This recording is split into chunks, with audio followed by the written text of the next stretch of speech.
Hello and welcome to Back to the Future with Evan and Gabby. Double features, double takes. This is the podcast where we talk about two movies, one new, one older, what makes them a good pair, and how the history of films influences the present. I'm Evan. And I'm Gabby. And today we are discussing The Naked Gun and Airplane. two movies of true gold standard comedic absurdity. Is this the movie? Is Naked Gun the movie that will save big studio comedies? And can they ever just make them like they used to? We'll get into it.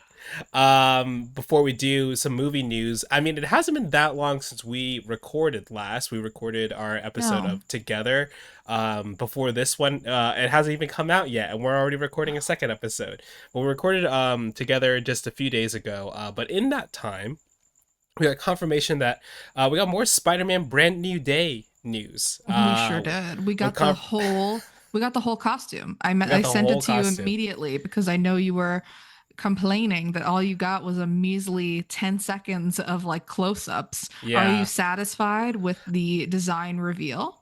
I didn't realize that it was Spider-Man Day, and that's why they were revealing it. I did not know that such a day existed, but I'm happy for those who celebrate. But yeah, it was nice to see Tom be so excited. He's been out and filming in Scotland, I believe. There's lots of fan photos and paparazzi photos and stuff like that, and it looks like they're out there. And he just released two new images on his Instagram today with director Daniel Destin Cretton, I believe is in the corner there. I'll put him up on the screen now. And yeah, it's looking like they're having some fun. We got confirmation that actor Michael Mando will be coming back as Scorpion after he was teased in a post-credit scene in Spider-Man: Homecoming. Nice to see that one pay off. We'll see how this whole movie comes together. My Better Call Saul king, Michael Mando. I really want to see him get more work, so I hope this works out for him. I think he's a great actor. One little tidbit there. You mentioned that we've all been seeing a bunch of these paparazzi photos from sets, and I just want to note on record that I have been anti paparazzi photos of film sets since the Barbie leaks.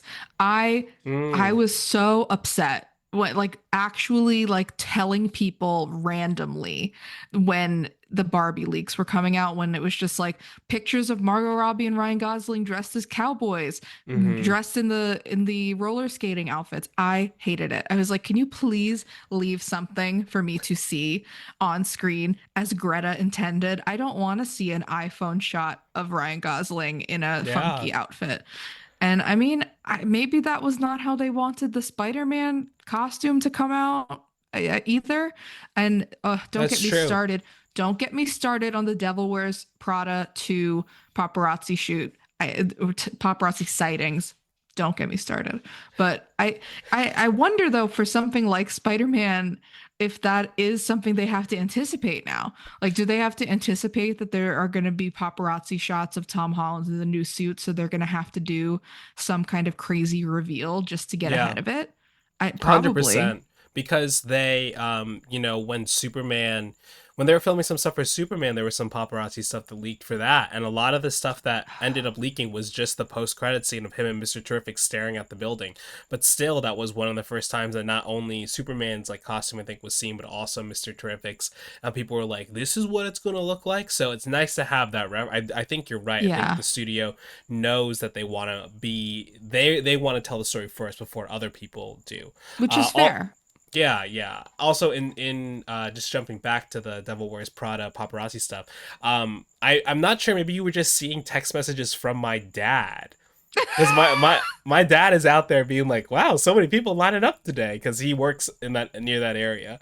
So, and he was taking pictures. You're right. I've been texting your dad behind your back, Evan. We're best friends. We're starting a new pod together. The Devil Wears Pod sightings. I don't know. I got nothing. The Devil Wears Evan's Papa. Also in other Marvel news, Fantastic Four, this is second weekend. Wow, it feels like a lifetime ago that we saw Fantastic Four. But don't remind me. Don't remind me about the time that Galactus had to get to Times Square. Please, it's too soon. We have to get Galactus to Times Square. I do also like the prevalence now of the like "Welcome back, baby Renesmee" or whatever the baby's name is from Twilight. So good. Okay, Baby Franklin looks better than Baby Renesmee. Baby Renesmee was a train wreck. So bad. But she lives on forever. And so does Fantastic Four. It's but it did struggle this Well, weekend does with it? a 66% drop in the box office returns. Not kind of what you want to see for these big superhero movies, but also it does feel like tides might be shifting a little bit on what's in vogue, because by comparison, according to Variety, Superman dropped 53% in its second weekend, and it had earned 125 opening. It had earned $125 million in its opening weekend, so less of a drop on Superman. I don't know. I think that it's been said by other people, but I think we are moving into a time where like Mm. the superhero films aren't like the dominant kind of like cultural thing. No, I And I must yeah. herald if I may herald Galactus and the entertainment industry. I think audiences are sick of this. Mm-hmm. Like I think they're just like, or at least normal, like normie audiences, like people who don't go to the movies all the time, people who don't religiously keep up with the comic books and the like, comic book style storytelling Mm-hmm. of these movies, where you have to kind of keep up and have seen a bunch of other ones to understand what you're going to see. I think that what the Fantastic Four numbers show is that that built-in audience that comes out opening weekend to see the next continuation in the Marvel saga will always be there. Mm-hmm. Like there is a baseline, and it's a profitable baseline. It's a lucrative baseline, but what we're learning from the numbers and the drops is that they, the casual fans are not there. Like Mm-hmm. I think that less people are just going to the movies and saying, "Oh, hey, let's go see this Marvel movie," because people Mm-hmm. know by like through the culture right now that like, oh, it's a whole thing. You have to know, what came first or what came last in order to get it. And I don't know that they did a lot of promotion for Fantastic Four, but I'm Mm-hmm. not sure that they did quite enough clarifying that this was a standalone film. To people who weren't just looking at Right. all the advertising every day. Yeah, If you 100%. weren't following it closely, if you were just a regular person who does not spend most of their time thinking about these things, a normal person, not like us, we are diseased. But yeah, I think that that does make a difference. And I think we're Mm-hmm. seeing a shift in movie going habits. Yeah, I think the big thing is whether or not Avengers Doomsday gets more people out.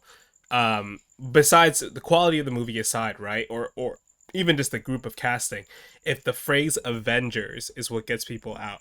There's no way to quantify that, but I think that phrase means something to a certain group of moviegoers now, then it might mean to me it just feels like, oh, it's the next movie. As a Right. Marvel fan, right? I'm like, oh, it's the next movie. I don't care what it is. I'm gonna see it just because Mm-hmm. I want to see it.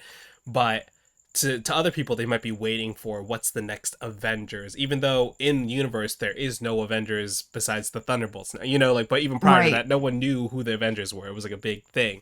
So yeah, it'll be interesting to see how that movie does around Christmas time Uh-huh. next year. We'll have to wait and see. We Yeah, we will be getting Spider-Man first, but crucially, that is not technically an MCU movie. Spider-Man still belongs to Sony. yeah.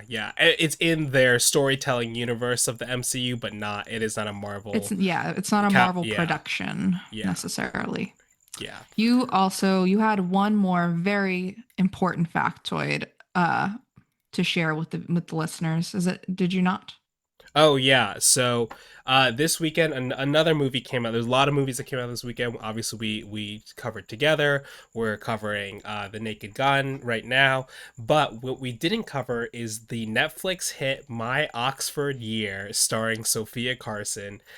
Sophia Carson, a big kind of like golden goose for Netflix right now. She was in the film Purple Hearts, which kind of dethroned The Gray Man, a Russo brothers movie, for the Oof. top watched.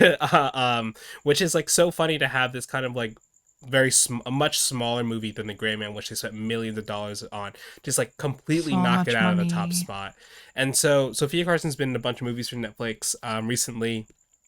Carry On with Taron Egerton. Then she starred in The Lifeless, which was a big hit last year, and is now in My Oxford Year. She hosted Netflix's weird to Dumb live event. To do what, however you Oh, say it, they had a live oh, event oh. announcing all of their like Stranger Things and Knives Out Mm. 3 and all that stuff. And she was like the host of that. So it's very curious to see where her star will go. And I know these movies are generally targeted towards like much younger female audiences, but they're big hits for Netflix.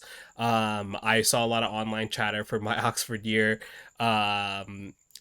That seemed like this one is a real tearjerker. So Oh boy. uh, I was just gonna say maybe I'll check it out, but I don't know about if I'm in the mood for that. I'll say We'll see. this: someone on the internet said I should have known what this was going to be when I saw from the producers of from The Fault in Our Stars. So Oh, that movie did I'll leave make you me at that. cry a lot as Fault in Our Stars came out at like my peak John Green era in Mm, high school, and I absolutely did cry. Ansel Elgort once had that power over me, but no longer.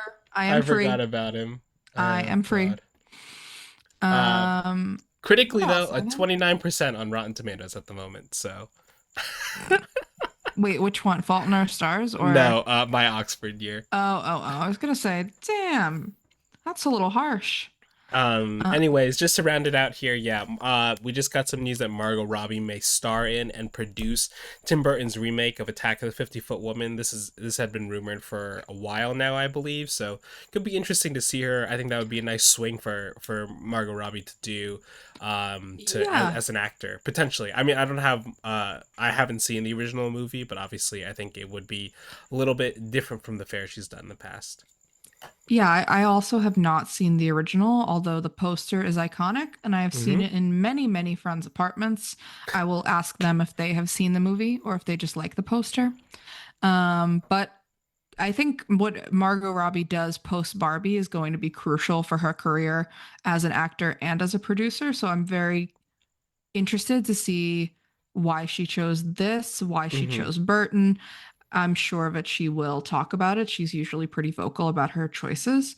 Her next film, of course, is going to be Wuthering Heights, the Emerald Fennel readaptation of an Emily Bronte classic. Um, my feelings on Emerald Fennel are very complicated, but also very simple. It's the opposite of what I think about Aaron Sorkin. Is like I think Aaron Sorkin, amazing writer, right? Gold star, Yeah, bad yeah, yeah. director, bad Yeah. director. Emerald Fennel, I think has really good directing, like directorial instincts. Like I Yeah, like the that's visuals, fair. I like the style of her movies. The scripts, piss poor. Don't like They're them. really bad. They're really Bad, bad. bad. I remember leaving Saltburn feeling so angry. I I'm was not gonna so lie, upset. I had a great time watching Saltburn, but I mean, as soon as I thought about it for more than 30 seconds, I was like, oh, this whole thing falls apart. Like this is like tied together Yeah. with a piece of dental floss. Like bye. I mean, that was me in Promising Young Woman for sure. Like I loved Carey Mulligan's performance in it, but then like I thought about the movie for 30 less than 30 minutes. I was like, "Oh, wait, maybe I shouldn't." No, Promising Young actually, maybe it Woman. didn't work.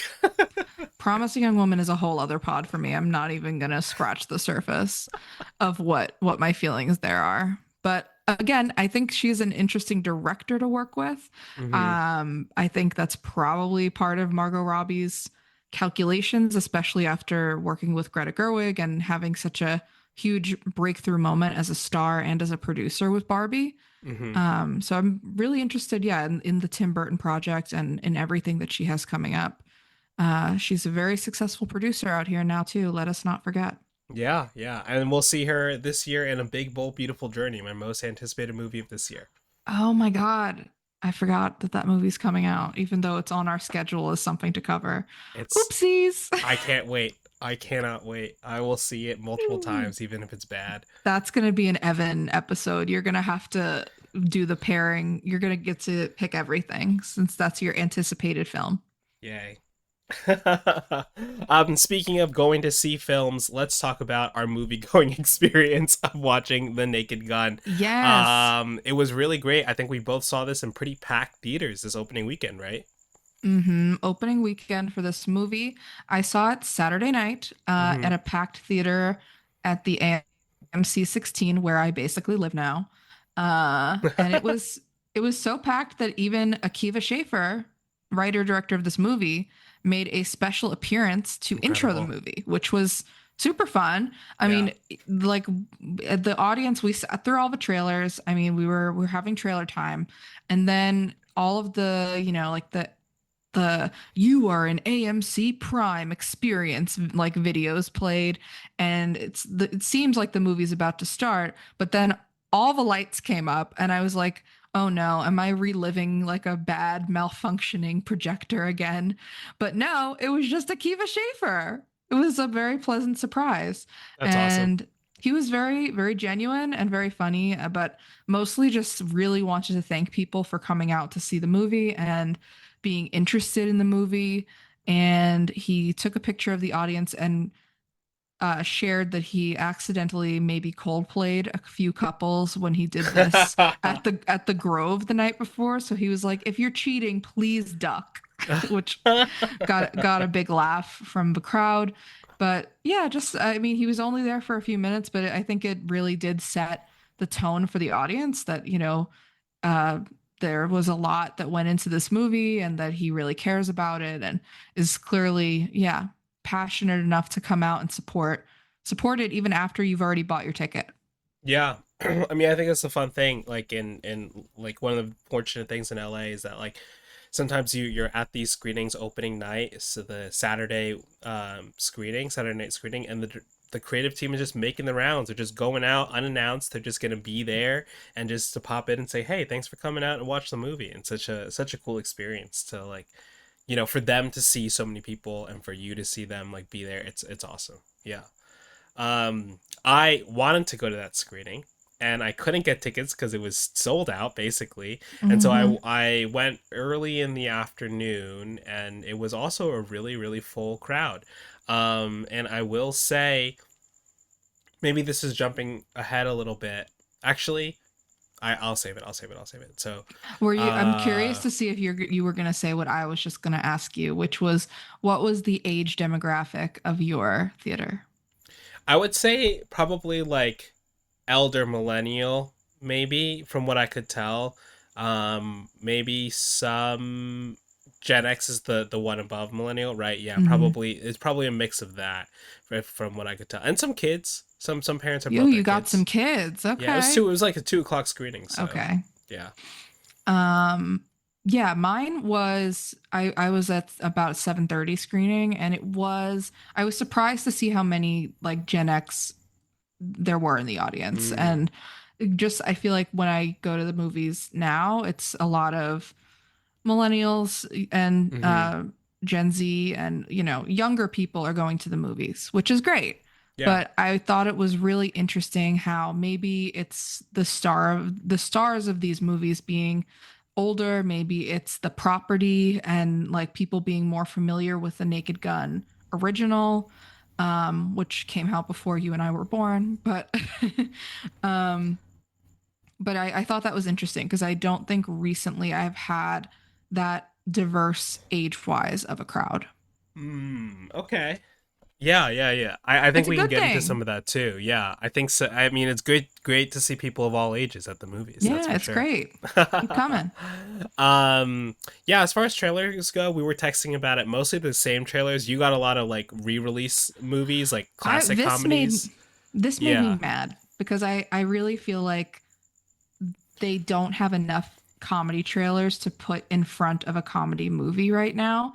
I got a couple. I mean, I got the upcoming Aziz Ansari comedy, Good Fortune, and then that was about it for like original comedies. And then I Mm. got re-release trailers. Like they're re-releasing The 40-Year-Old Virgin. They're re-releasing Trainwreck for some reason. Hmm. A movie that I liked, and it made me realize I was attracted to Bill Hader, but that's the long-term effect that I took from it. It's not like even like a huge classic comedy like 40-Year-Old Virgin. Right. Yeah. Um, but I thought that was interesting, and I was like, oh, is this just because we don't have enough comedies to be I promoting? Yeah, I mean, definitely that, but it is. I didn't even get any of those. Like you could have told me they were re-releasing the 40-Year-Old Virgin, and I'd be like, I didn't know that was happening. Like I got a weird one for like Riff Tracks Live, which I guess is basically saying you're gonna Riff re-release the Tracks 40-Year-Old. Live. Yeah, just like a live talk back to some Claude Van Damme. Why am I blanking on his name? John Claude Van Damme, Jean right? Claude Van Yeah, Damme. yeah, Get yeah. it right, Evan. One of his movies. But that was my like kind of weird throwback for that. So it was, I guess, Mm. yeah, they don't have enough comedies to be putting in front of this right now. Especially I think at this time of the year because most I'm trying to That's think back true. The slate for the rest of the year is going to be heavy awards hitters. fodder Yeah. and horror, which is great. I love awards fodder. Bring it Mhm. on. But there aren't going to be as many. I got one battle after another. But I'm very excited about a movie I'm less excited about. What I saw the trailer for, which you have been meaning to get us to talk about this trailer now for weeks, is The Smashing Machine. The Smashing Machine. I have a lot of questions. I have a lot of questions and concerns. I'm mostly just wondering if this is the start of a new Hollywood power couple, like on-screen duos, like Ryan Gosling, Emma Stone, Timothy Chalamet, Saoirse Ronan, The Rock, and Emily Blunt. That's right, The Rock and Emily Blunt are re-teaming for a second movie. This is potentially 2 out of 3 movies that they're now doing together, where The Rock is playing an MMA fighter, directed by one of the Safdie brothers, I believe, right? Yes, and Benny. it basically looks just like Raging Bull, like It scene for looks scene. exactly like Raging Bull. And the last time that a director tried to do a remake of a Martin Scorsese movie loosely, we got Joker. So I Mm-hmm. don't know what this is going to be. I have much more faith in the Safdies than I do in what was his name? God, Todd something. Todd Phillips. Todd Phillips. See, can't even keep him straight in my head. But I have a lot more faith in the Safdies, but at the same time, this movie looked like almost like a smashing together of Raging Bull and the Iron Claw, which we got a couple of years ago. A Mm, movie that I really liked, hmm. but again, none of those movies have The Rock, an actor that I am pretty much allergic to. Yeah, I think this is gonna be a really big turning moment for him, potentially, right? Like this is a lot of pressure on this. Like he's gotten a lot of like mixed press, I think, recently. I think, he can obviously draw a crowd, but I think most of his movies have been like on the decline. Yeah, he's not proving to be as big of a movie opener as he Yeah. once was thought to be. And I think that maybe he's making a meaningful pivot from, okay, I'm going to open these huge franchise movies like Jumanji and um, Black Adam. Mm-hmm. And instead, I'm going to go the prestige route. I'm going Yeah. to like take the turn from like crowd pleaser actor to serious actor. Mm-hmm. And I mean, that is something that a lot of actors have done before. I'm curious to see how he pulls that off, if he can. But I don't know. I don't know if this is the right vehicle for that. Yeah. Based on the Um, trailer, I have not seen the movie. Maybe the movie's yeah. different. I think I can't remember if it's screened before, but maybe there's been some positive buzz around it. Either way, I think I'm a little bit more excited about it than you are, but we'll both see it, We and will see it. We will cover it, yeah, probably with Raging Bull, if we're being honest. But yeah, stay tuned. stay tuned. Evan, let's get into it. Let's talk about the Naked Gun, Let's talk about the Nake Gun. 2025 edition. Yeah, release August 1st, 2025, directed by Akiva Schaffer of Lonely Island fame, written by Schaffer, Dan Greger, and Doug Mann, produced by Seth MacFarlane and Erica Mm-hmm. Huggins. The film is based on The Police Squad, works by Jim Abrahams, David Zucker, and Jerry Zucker, aka ZAZ. We'll get to them soon. Zaz. And starring Liam Neeson as Frank Driven Jr., Pamela Anderson, Paul Walter Hauser, Kevin Durant, Liza Koshy, Danny Houston, and many, many more. This was I think my first thought when I heard that they were rebooting this. I was like, oh man, what are we doing here, folks? Is this it?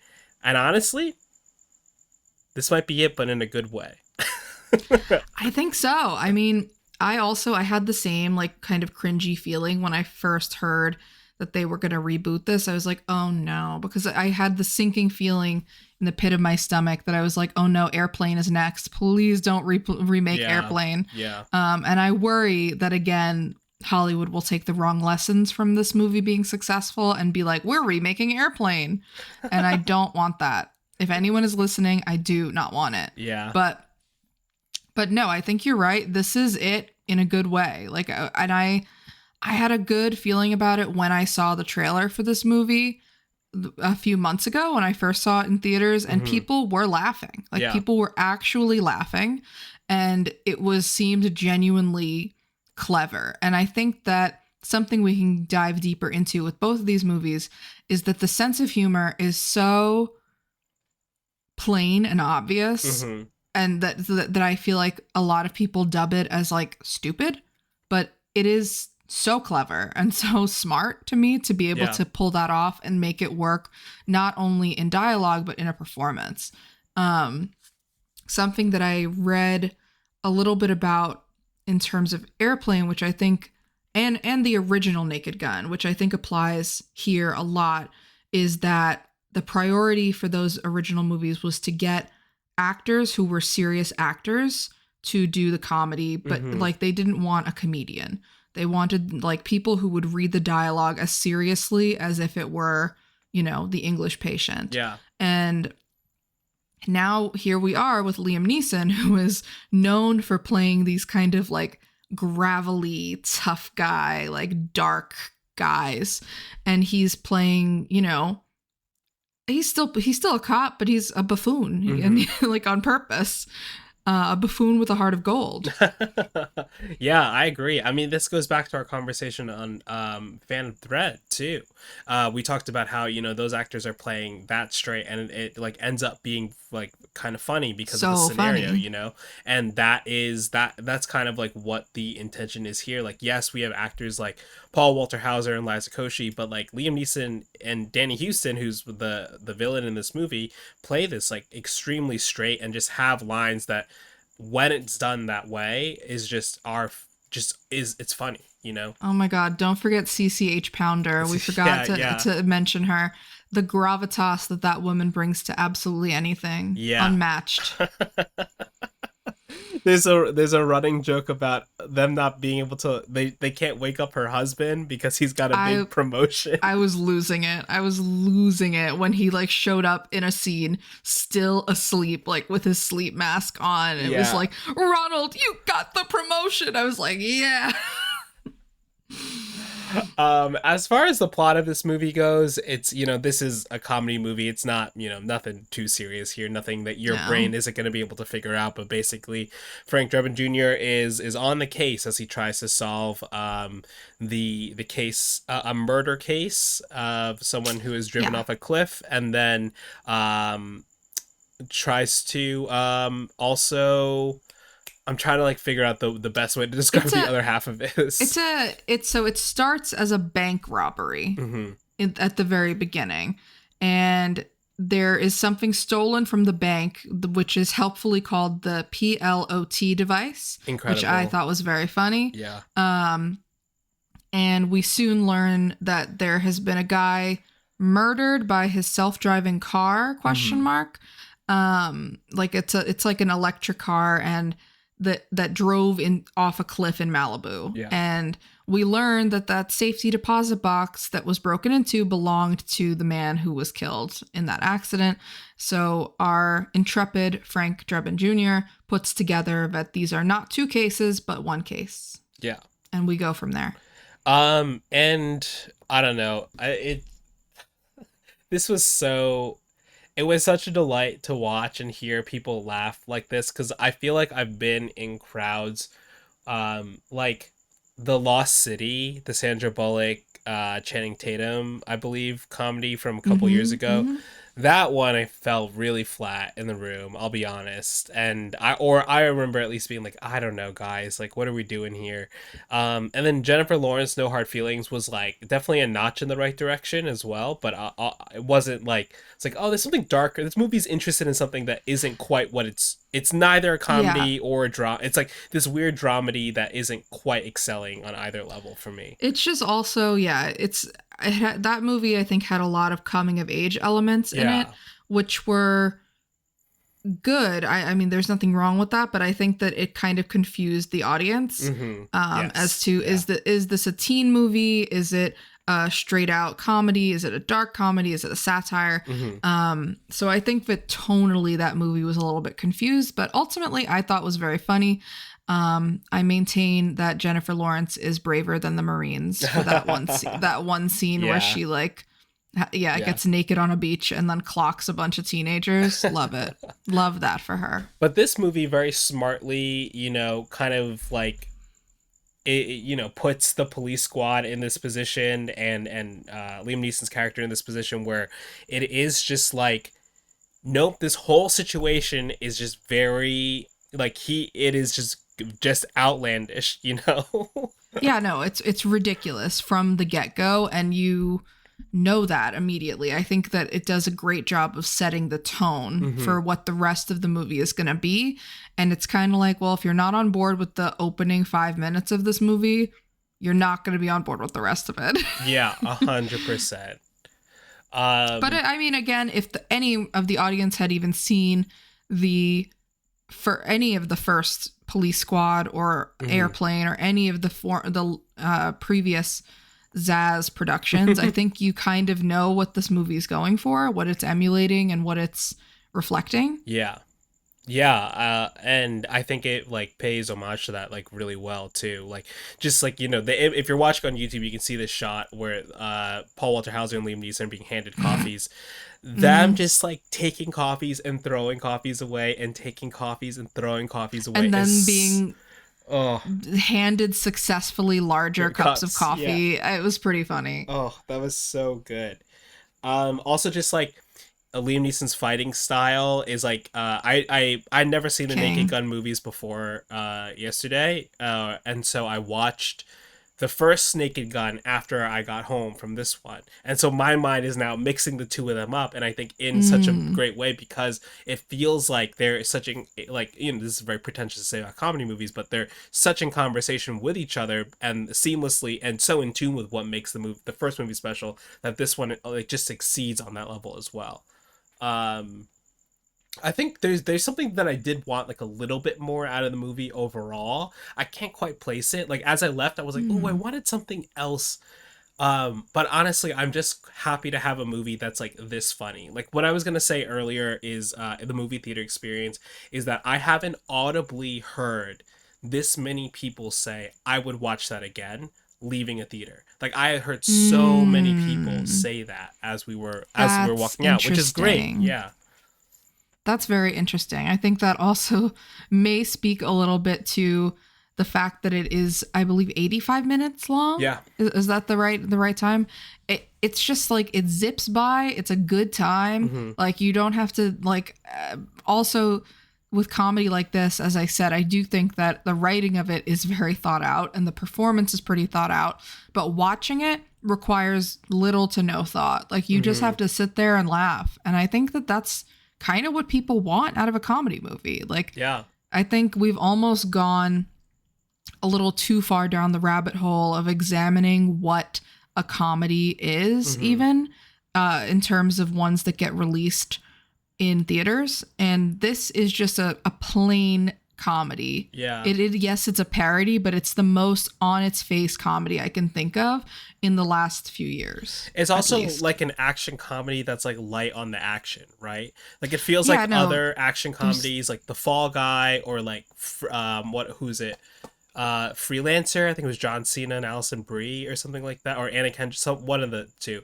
Those are like more about like the action set pieces than it is just about like these guys like being funny. I don't know, like I will say I wanted more Paul Walter Hauser. Another comment, another criticism that I had for Fantastic Four. Yeah, sure. I just want more of him in a lot of things. I think, but especially comedies. I feel like he's very funny, but has been in a lot of dramas lately. And I'm just like, he played like a very scary serial killer in an Apple show, and it still haunts me. His voice work in that show, very scary. Yeah. But I see what you're saying. Like there was some like part of me that was like, oh, is this it? But I couldn't tell if that was just my brain being trained at this point to look for like multiple layers in every movie, or if it was something lacking from the film. And I honestly think it's just me being brainwashed. And like, this is comedy, accept it. Yeah. Is what I got to at the end of this film. I thought that in any other movie, I would have said that the whole Eden Tech, Danny Houston plotline was too easy. Sure, I would have dinged that in absolutely any other kind of movie. I would have been like, okay, here we go. Another evil tech billionaire who wants to do something extreme to wipe out the quote unquote weak people and start over with like the alpha males and stuff like that. I would have thought that was lazy in anything else, but because this movie is already a parody, it feels so much like it's parodying those movies that have turned it into a trope. Yeah, the fact that it can open up and say that this thing is the plot device, like you truly, you're like, oh, okay, whatever else happens, you're just like, well, it's in service of part of that, the literal plot device. Also, when I loved it, relaying the plan to the other like billionaires, and they're just like, and he's like, and then other people were in this world, and they're like lizard people. Like, the crab people. That was really funny. Crab people. I know this guy. So funny. I loved it. I loved that. A lot of this kind of felt like parts. There was like very like, I think you should leave like coded humor in it, and then it's like, where does that like snake eating its own tail? Right? It's like you could see that those guys were definitely influenced. There's no way they weren't influenced by, Airplane and Naked Gun and stuff like that. So it's nice to see like.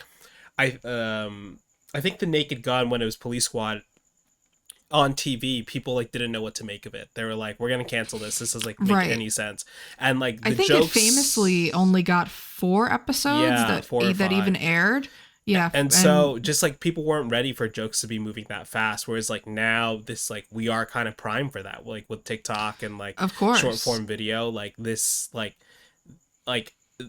when he's talking about Pamela Anderson and they're monologuing, it's obviously like a reference to the first film, but like every line is a joke and they're all so funny. But the one that really got me was like a bottom where toilets beg for the brown or something. That was so crazy. I was losing it. Oh my god. I liked that one a lot. I also liked when he sees her later in the club and he's like, oh, she had a head that went right down to her neck and a neck that really supported that head. It's like, wow. Like, it's just making fun of the way that most women are written in these kinds of Yeah, movies, like a yeah. more serious version. And I thought it was so funny. And the whole theater was laughing at that also. Yeah. Or when she's even introduced too, he's like, please have a seat. She's like, no, I have chairs at home or whatever. And then she takes the chair with her. Actually, I will take that chair. And then all the cops are staring at her, and he's like, Gus, do you mind? Give me a break. But there's so many visual gags in this movie too, which are yeah. That's why I would want to watch it again. Not even just because I had a good time and it's funny and I would watch it again, but because like was a moment in where they're establishing the police squad office, which you can see behind me if you're watching us. And there's like a freezer section and it says cold cases. And there's a guy that walks out of it with like an icy file folder. And I was like, okay, that's like silly, but I thought it was very funny to see it on screen. And I'm sure there are hundreds of other gags like that I just didn't even catch on a first viewing. Oh yeah, I don't even think I clocked that.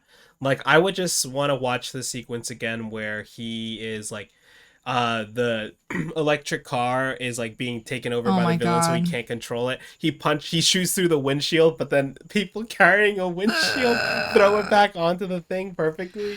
It was perfect inversion on the classic, like, oh, we're about to crash through a pane of glass or a mirror or a piano. Perfect inversion of that. I thought it was so funny.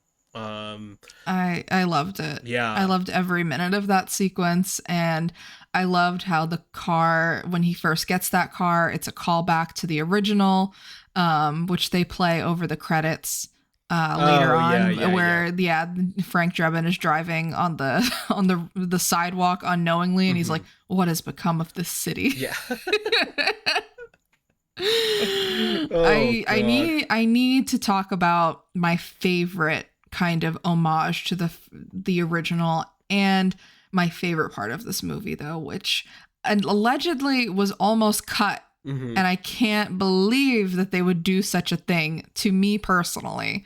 But of course, I'm talking about when Frank Drebin and Pamela Anderson's character, who is the sister of the deceased, the murder victim, I believe her name is Beth Davenport, when they finally kind of decide to be together, and they are shown in a cabin, like going on a weekend together, and they go through this whole cycle of like being super romantic and making snow angels, making hot chocolate, being in the hot tub, and then they find a book of spells and incantations, and they decide to like form a circle and apparently bring to life a snowman.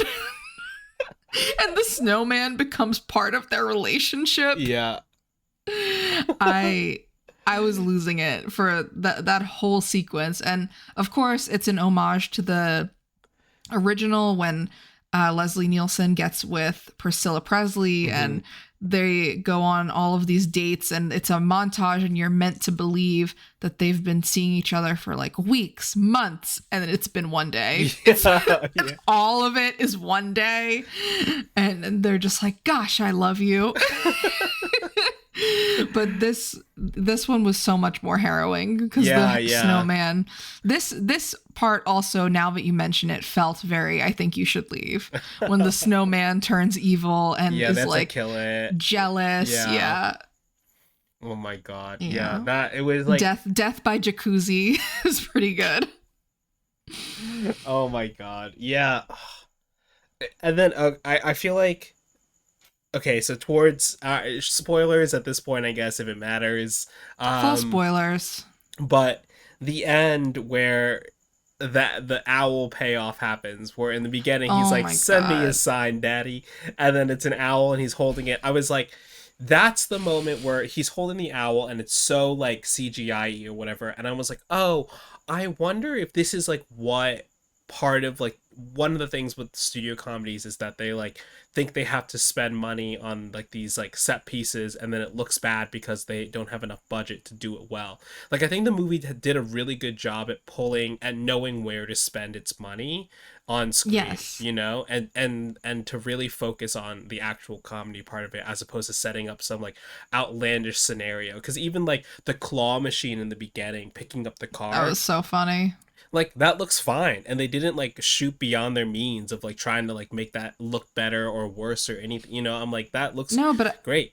Yeah. with comedies, I do think that there is a way around that kind of pressure directorially, is that you can make that tone part of the movie. Like you can make that tone and that look of something looking a little bit out of place or looking fake part of the joke.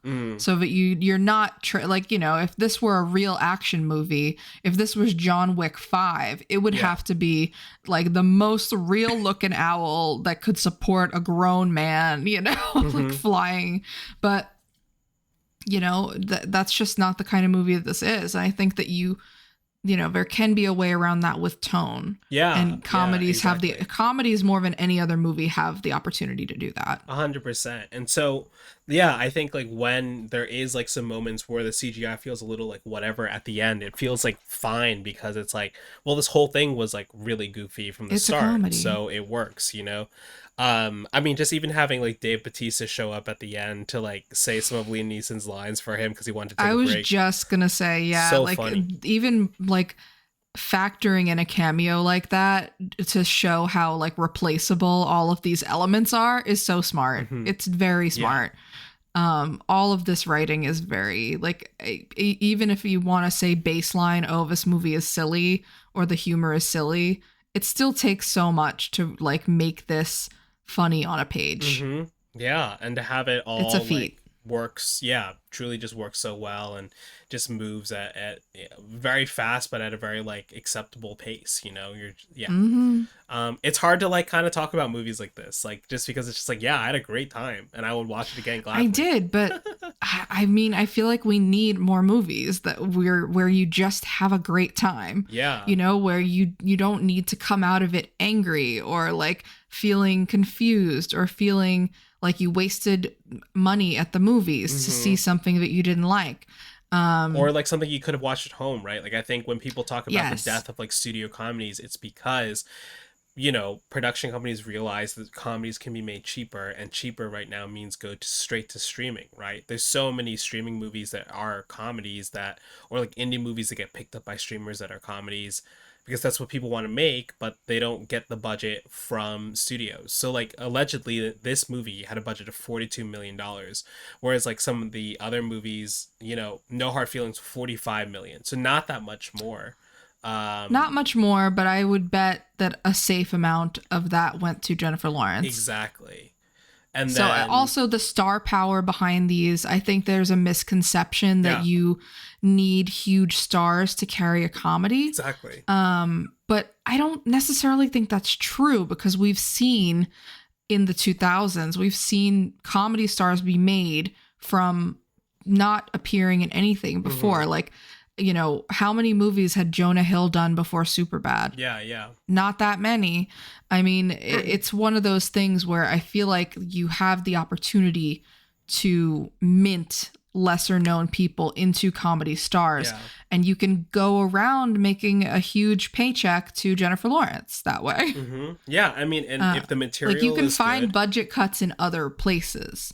100%. But I think that the part of the movie system right now is just broken in a way that we think, or studios think, whoever's making these decisions thinks that there needs to be a name, a face, a person that draws an audience, that draws attention, whether it's based off of their previous work or how many Instagram followers they have or whatever.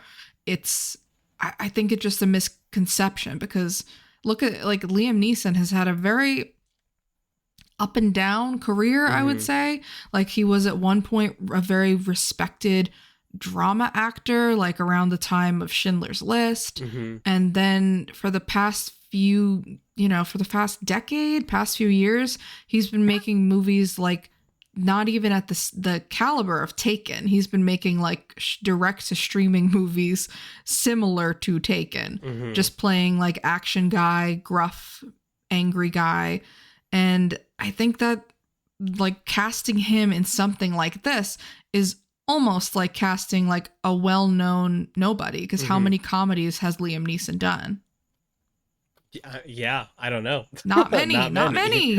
That's not what he's known for. Yeah. And neither is Pamela Anderson. Like, Pamela Anderson is a known commodity, but she's not known for being a comedic actress. And I thought she was really good in this movie. And I think you'd be hard pressed to find someone who's saying, I'm going to this because of Liam Neeson, right? Like that star power draw isn't exactly there too. Whereas like, you know, a movie like Lost City, they're like, well, let's get Sandra Bullock, let's get Channing Tatum, and let's get Daniel Radcliffe. That kind of covers a wide gamut of stars that people are interested in. I just think it does, but it covers everyone and no one. And yeah, exactly. And I think general star power. I mean, we were just talking about The Rock, right? Like The Rock and Jack Black and Kevin Hart, because of Jumanji, for a while were like the most bankable stars. And I just think now that like the allure of star power is dying, only because we're getting so much that the material, just whatever the material is, just needs to stand out.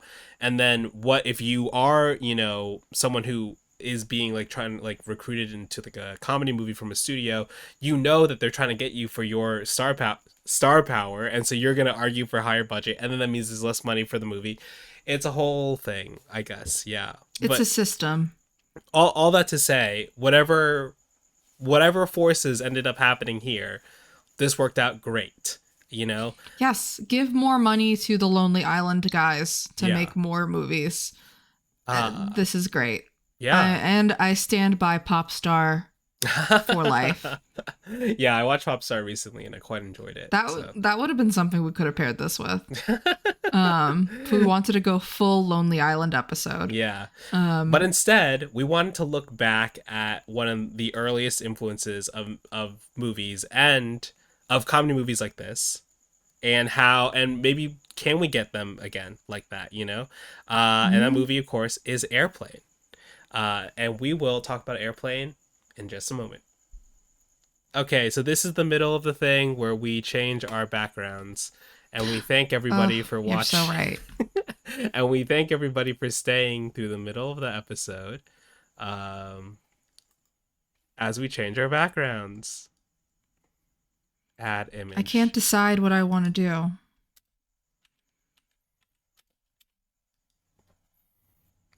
You picked a good one. Okay. You picked the beginning of the movie, so I will pick the end. Christopher Nolan wishes he did this.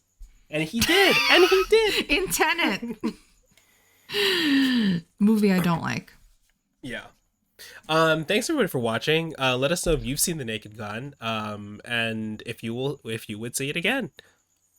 But otherwise, stay tuned for our conversation about Airplane. We are back to talk about Airplane, released July 2nd, 1980, directed by Z.A.Z. Zucker, Jim Abrahams, David Zucker, and Jerry Zucker, written by the three of them as well, produced by John Davison, who also produced the RoboCop films and Starship Troopers. Would you look at that? What an interesting resume. Starring Robert Hayes, Julie Haggerty, Lloyd Bridges, Robert Stack, Leslie Nielsen, Kareem Abdul-Jabbar, and many, many more. The Naked Gun 2025 had a budget of $42 million, is already on track to make $28.5 million this weekend, which is huge news. Half its budget. Huge news. For a big studio comedy. That's awesome. But, you know. Unheard of in the year 2025. I love to see it. But this is Back to the Feature. This is the box office battle. And Airplane had a budget of only $3.5 million back in 1980. I was just watching some of the director's commentary and actors' interviews from the DVD that I rented. And everyone just kept saying how low budget this movie was. And it was so funny because this movie went on to make $171 million at the box office. It's a huge return, obviously. Adjusted for inflation today, that would be over $660 million for Airplane, which is incredible. So do we think, and also insane. Like, how many movies make that amount Is of that money, more than period? Thunderbolts? Is that more than Thunderbolts? Like, that's... Definitely more than Thunderbolts. And Yeah. I mean, I feel like unless your name is James Cameron and you are releasing a movie about blue people that people inexplicably love for some reason, Yeah. no one's making this much money. Yeah, Jurassic Park probably even tops Especially out. not a comedy. Yeah, 100%. So do we think the Naked Gun 2025 can beat Airplane? Absolutely not. But I mean, it would be amazing to me if this movie could get to 100 million. Yeah. I think that would be great. I hold a small prayer in my heart that it could make it to 171 million, the original Airplane number. Well, something that I guess we didn't talk about too, but like studio comedies, right? A lot of we've been seeing a lot more money coming from overseas, box office, right? Comedies don't translate as well overseas. Do we think the Naked Gun will play well or could play well? I don't know. I think that a lot of the humor is very specifically American and very heavily pop culture influenced. So I'm not sure if that will translate. Yeah. But I think it could if you're like really into American culture for some reason. Yeah. Well, we'll have to see. Hoping for that cool 100 mil for the Naked Gun. Fingers crossed. But anyways, Airplane. I have a lot of goofy stories about this movie or involving this movie. But what is your relationship with Airplane, Gabby? Airplane is a movie that I hold dear to my heart, and I will tell you why. Because I had not seen this movie. Like, a lot of people grew up seeing this movie kind of in clips or fits and starts. My parents never showed me this. And the first person to try and show this to me was a high school boyfriend who shall remain nameless. And he put this movie on one day when we were alone in his basement. And definitely he had ulterior motives and other ideas. And I got really sucked into Airplane, and I really started really getting into Airplane. And is that the origin of me realizing like, hey, maybe I like movies more than boys? Yeah, I think so. So Airplane, super close to my heart. A key movie in my romantic life. Oh my god, I love that. I think that blows all my stories out of the water, actually. That's so fun. You shouldn't have asked. You should not ask me first. Well, for me, Airplane was on a list of movies that my co-worker in high school, I used to work with little kids in after school program. So one of my co-workers was going to one of the local New Jersey universities for film, to study film. He actually works as a set dresser now on Euphoria. So, he's out there working. But he made a list of movies for me to see. He was like, oh, you want to make movies? You want to go to film school or whatever? You should watch these movies because it seems like you haven't watched anything. And it's true. I hadn't watched anything. And Airplane was one of the movies I was trying to watch. And so this was 2010, 2011. I just watch movie online for free, Airplane. And so that's how all directors intend their films to be seen. And so in high school, I tried to watch Airplane on an illegal stream. And it was broken up into, as it was back then, like multiple parts. So it was like part 1, part 2, part 3, and I could never finish the movie. Basically, the last it would this always. This movie is not that long. I know, but the parts would always stop at the moment where they're crashing and the woman runs on screen and she's her topless. Out, Yeah. And so it was just like, I was like, why can't I find the next part? I just want to finish it. So for years, I hadn't watched the entirety of this movie. I didn't know how it ended, and I didn't look it up either. And so I remember really liking it. So I think during COVID, I decided to finally sit down and watch the whole thing, and I was just like, wow, this movie is genius. It's awesome. And so rewatching it for the podcast, one, shout out James Hong. James Hong is in everything. He it was crazy to see him just appear here to have him kill himself because the story was so bad that, or it's so long that, you know, Robert Hayes' character is saying, Ted Stryker. But also the old woman who he sits next to and starts telling the story, right? And she ultimately hangs herself. That is the mom of someone I used to work with named Casey. Casey was one of the coolest guys in the business, you know, taught me a lot of stuff. Ooh, and that's pretty cool. And that's a good claim to fame. Yeah, his mom was a working actress, and she is credited as the hanging lady in this movie. And the only reason I know that's because, you know, Casey, he's an older man. He likes posting on Facebook a lot, post pictures of his mom, and everyone would be like, "That's your mom in Airplane." I was like, oh, Casey's mom is in Airplane. And so seeing that clip today, I was like, that's Casey's mom out there. That's awesome.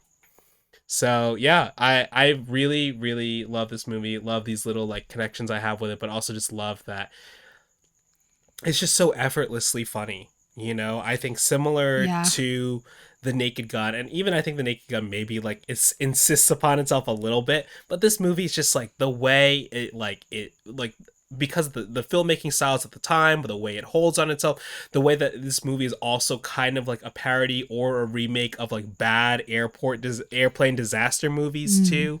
It just like, again, it's just the idea of playing this thing so straight that it is there, the comedy just like springs up from it, and how they infuse these little moments of obviously the "Don't Call Me Shirley," the inflatable autopilot, like everything is so great. I really, just the way that you laugh when you're watching this movie is so natural. It's just as if you're talking to the, you know, somebody that you think is really funny in conversation. Like the that's how the style of comedy is, and I think that's very purposeful. I think you hit on it a little bit with the effortlessness of this movie, is that, even something like The Naked Gun definitely feels like it's trying a lot in certain parts, and not that it doesn't work, but you can feel the writtenness. Like, as much as I love the Black Eyed Peas joke. I love it so much. I thought it was so funny. I loved it. It is very written. The needle drop, loved. But yeah, it's a very written joke, and that's okay.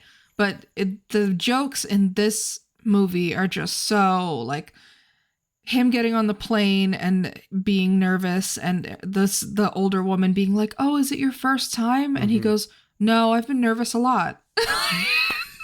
Yeah, incredible. Like, it's just so natural. They highlighted in the director's commentary the scene where they parody the kind of like couple leaving for the train, like on a train and stuff. Oh my god! So first of all, so funny, and the conductor being like, "You better get on that plane, boy," whatever. But then when he throws her the watch, and she's like, "Wait, you're gonna need this." You're gonna need this. No, it doesn't work. I love it. It's such a additive detail that, like, the scene's funny without it, but it's just like, if you hear it and you got it, it's just like, oh my god. I mean, even the fact that this movie has jokes that you don't realize are jokes at first, like even the very beginning scene of this film where they're kind of just doing establishing shots of the airport, of the planes, of the general vibe, and the two loudspeaker people, like announcers, being like, "The red zone has been for this and the white zone is for this," and then the woman's like, "Don't tell me what the white zone is for. I know what this for." And then somehow it escalates into, "Oh, you want me to have that abortion, don't you?" And the guy goes, "It's the only sensible decision." Apparently, like, okay, played by a real married couple. Good for them. but I just, like, you don't even realize that this is like building into a joke for the first 3 minutes of this movie. And that's how embedded the humor is. And then when Ted Stryker pulls up and he's like, "I'll be right back," with a taxi cab, and the taxi's just there the whole time. Meters running. God. Yeah, truly so fun. I also, the reason I picked this as my background, which is the moment the plane crashes into the building, is just another Mm-hmm. way. It was like I didn't realize the movie had such a small budget, but they still managed to pull this off. They were like, you know They what? did it. It's like we're gonna fill the other seats of our airplane set with mannequins. We're gonna like scotch tape things together like on this plane. But like if we have one set piece to do, we're gonna do this. We're gonna crash a 3/4 size model of a plane into an actual building, and it's incredible. I love that they It's one prioritize joke. that. It's like one joke. Like it's not has no bearing on the rest of the plot at all. But it's a joke that you remember. Yeah. It's a joke that is memorable. And for the argument that like it's hard to make comedy films seem cinematic, here's a shot that makes it seem cinematic. You know, like a plane bursting through the airport is not something you would normally see in this kind of movie. And also the flashback to where both Oh my God. they meet Elaine and Ted. It felt very Phantom Thread, right? The two of them just dancing in the club by themselves too, Oh and my also just like God. the haze on the lights and stuff too, and that whole The Saturday everything, Night Fever all of of it that is all. incredible. The sleeves, oh God, it's so great. Like I love it. And then I mean, oh, just like, and then them like kissing on the beach is so funny, and the waves just, yeah. it's another montage of like, look at our whirlwind romance. And it's just funny because we've seen all of these things in really serious movies before. And when you take away those like dramatic stakes, how funny it actually is to be like laying on the beach and kissing when you know that a huge wave could come at any moment. Yeah. Like, it's not a great place to kiss. God, yeah, it just, yeah. I mean, I think we are in a place where, like, something like this. Obviously, the Nake Gun shows that this type of humor is still successful, and it'd be really great if we could see a version. Like, it doesn't have to be a reboot of Airplane, but like, okay, let's take whatever the disaster movie trend is, and like let's make a funny version of that, right? Like, I feel like, um maybe it's too dark, but maybe it's like a extraction type movie. Oh Like, my gosh. Could be. I mean, there are a lot of different ways to go with these movies, with a parody movie. I mean, if you are a good comedy writer, I think anything is fodder for parody. And you can twist that and turn it any way that you like. Um, but I think we should talk about, before we talk more about the mistakes that may come from the success of the current Naked Gun, I want to make sure that we talk about Leslie Nielsen. Oh yeah, who is the original Frank Drebin in the Naked Gun movie, the first one and the sequels. There were 3 of them total, I believe. And he started as, much like Liam Neeson, as a dramatic actor, like a very serious, gruff kind of guy. And it was the Zuckers, it was Zaz that really kind of apparently saw this comedic element in him, or this ability to deliver jokes with a straight face, that became so iconic that it overturned his reputation as a dramatic actor. And this is what he's known for now. Yeah. Like he is known for being the guy from the Naked Gun and Airplane, like, and Police Squad too. I mean, he's not really known for any of his dramatic work. If you're, can you name any of his dramatic works, Evan? No, not at all. There you go. Yeah. I also found out that he carried a fart machine wherever he went. Like, yeah. Even on the set of this movie. So I'm like, I wonder if it's like almost in a sense it was like the small example of like, is John Hamm in Mad Men to trying to do more comedic stuff and hasn't really quite made the switch, but had always had comedic aspirations, right? Like I'd love to kind of look back into Leslie Nielsen's life and see like if that was something he'd always aspired to. Before that would be interesting, happened, yeah. But he's great in this, he's he's great in this. I just want you both to know, we're counting on you, we're wishing you all luck. 3 times. Like even just the reaction shots of his face when he goes into the cockpit and he sees like the blow up, the autopilot being blown up, and he's like, like that face he makes is just burned into your brain. Oh, and yeah. I mean, even him talking to the pilot when it's like, how soon can we land? I can't tell. You can tell me. I'm a doctor. So good. So good. Oh man. He is an icon of the parody genre. Yeah, for sure. And I think that Liam Neeson had big shoes to fill, especially taking on a character that Leslie I almost said Liam Neeson. Leslie Nielsen already played and made famous. Mm-hmm. Yeah, and I think he really does succeed, you know. I do. I think he's very successful at it. Leslie's his role in Airplane is a little bit smaller, but I think it's notable how well he was able to pull it off, that it ended up being what got him the part in The Naked Gun years later. Just the way he was so funny in this was what prompted the Zuckers to cast him in Police Squad and Naked Gun. Yeah. I mean, I could watch Airplane every week. I mean, it feels like a movie, as you were alluding to, that doesn't really get made anymore. Mm-hmm. And I wonder if that will change if The Naked Gun is a roaring success, even if it's a moderate success, even if we just see that it makes back a return on its budget and that people came out to see it that don't normally go to the movies. I think that would be considered a success by today's metrics. And I just don't want us to go in the direction of we take the wrong lessons from the success. As I said earlier, I do not want an Airplane reboot. Like I don't touch this movie. You can do helicopter crashes, you can do private jets, you can do whatever you want, but don't touch Airplane.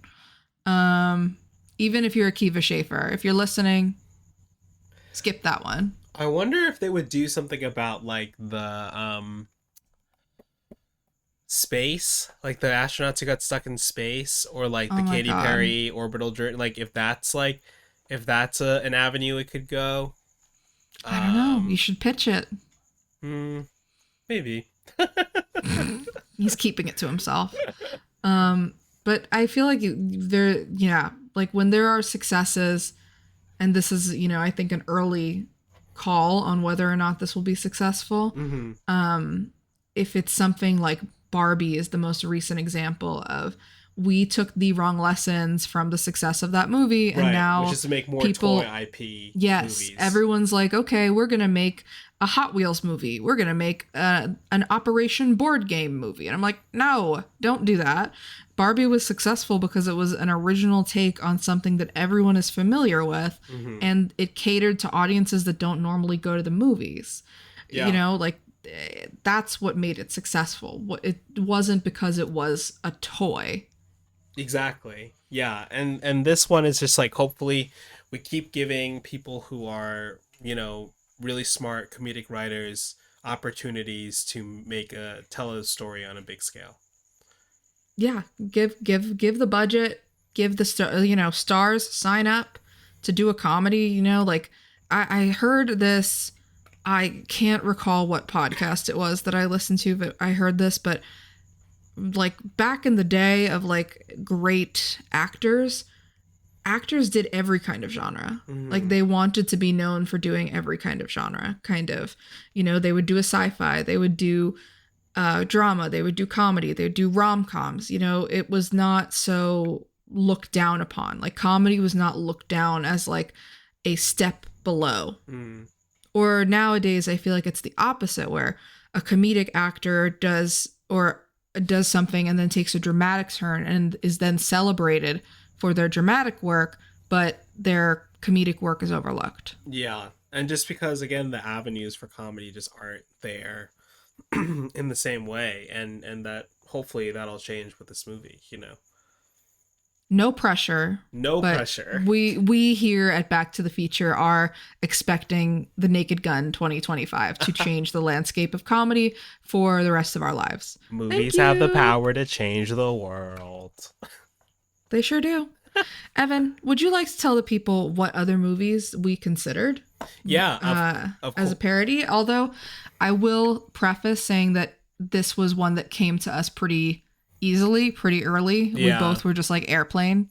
I mean, because I think we've tried to avoid doing when we first started talking about doing this podcast, Fantastic Four and Fantastic Four Rise of the Silver Surfer was like, oh, that's an easy link. But we wanted to try to avoid doing that stuff as much as possible. So obviously we considered the Yeah. Naked Gun, but like it's more fun to compare things when they're like a little bit slightly more off. Or not compare. Right. Pair or It's compare, not as right? fun. Yeah. Yeah, it's not as fun to just go one to one. Like, even if we had done this with the Naked Gun or a Naked Gun sequel, just to compare how those movies are similar or different is not good podcasting.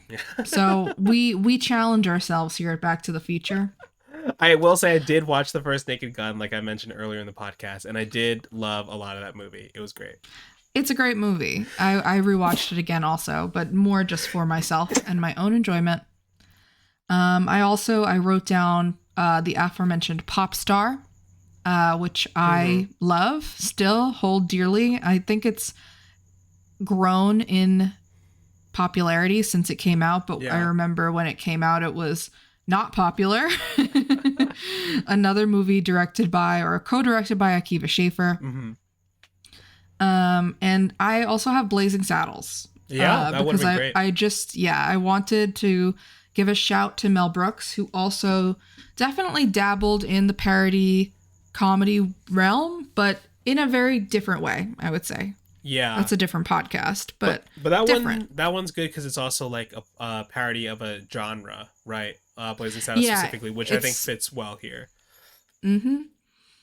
And just a great movie. Would watch again. That's another one I watched for the first time during COVID. Blazing Saddles? And I quite enjoyed it. Yeah. As you should. Yeah. I've never met somebody who has not enjoyed that movie. That's it for us today. We have another busy week ahead of us, as we'll be covering Weapons. I'll be very scared again in the theater. I'll be there with the big hat and the earplugs.